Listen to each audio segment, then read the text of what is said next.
Greetings Netrunners and welcome to the next part of our look at the Kala Ghoda data pack from the Mumbad cycle.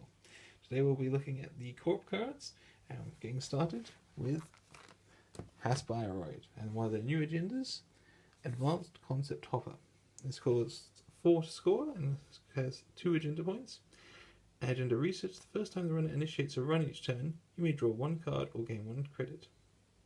Now that's fairly good if you want to use Haspiroid's original identity, which gets you a credit each time you install a new one. With this as well, every time the runner initiates a run, you're gaining credits as well. So you could build a really good economy deck with that. Next up we have their new piece of ice, Vikram 1.0.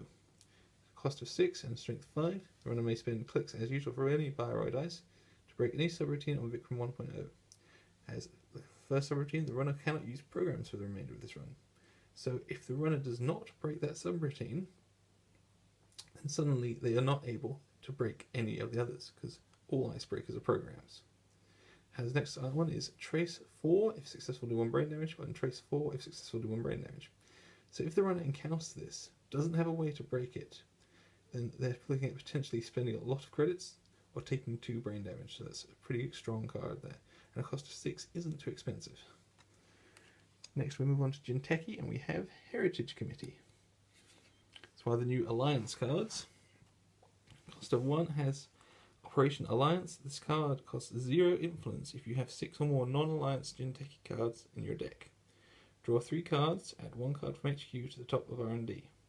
So as long as you have 6 other non-Alliance Jinteki cards in your deck, then you can have this one in for free. It doesn't get how use its 2 influence cost at all.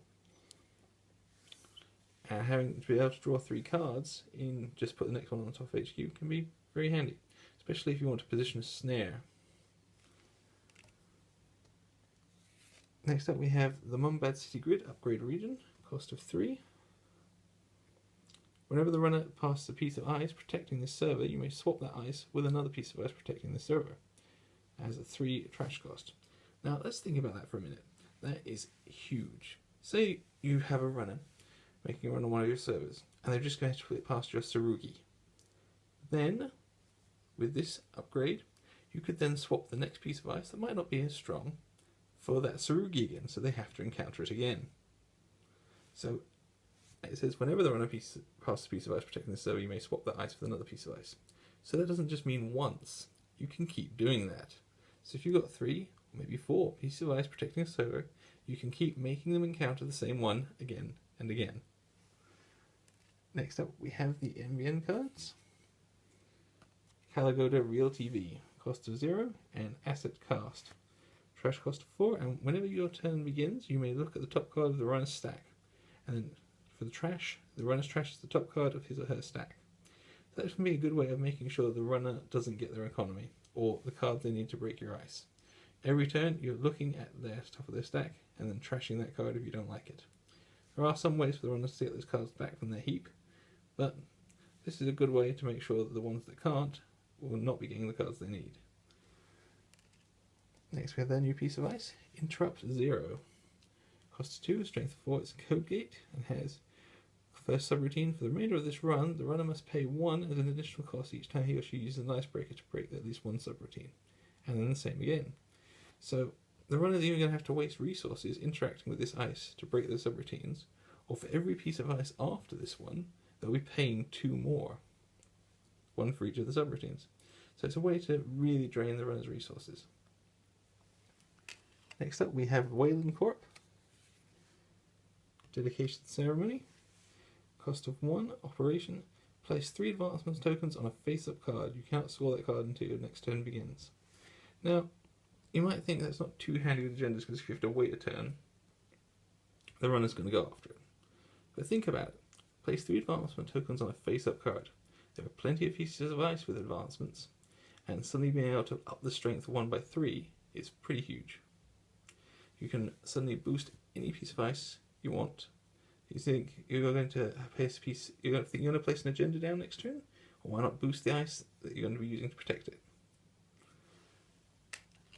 Next up we have the neutral cards.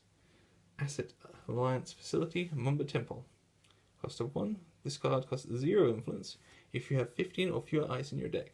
A little risky, but has 2 regenerating credits. Use these credits to res cards. So now you're getting 2 free credits every time you want to res one of those pieces of ice. That is very, very good. But limiting yourself to 15 pieces of ice could be a bit risky. And now we have something of the opposite. The Museum of History. Asset Alliance Ritzy, cost of 1. Has this card costs 0 influence if you have 50 or more cards in your deck. When your turn begins, you may shuffle 1 card from archives into R&D. Good for getting back those economy cards, or agendas that might have ended up in there accidentally. Now, the thing is, both these cards have amazing abilities, and to get them for their alliance cost would be good, but you don't have to. They only cost 2 influence each, so you could happily include them in the deck without having to use the alliance cost. That would just be a nice bonus.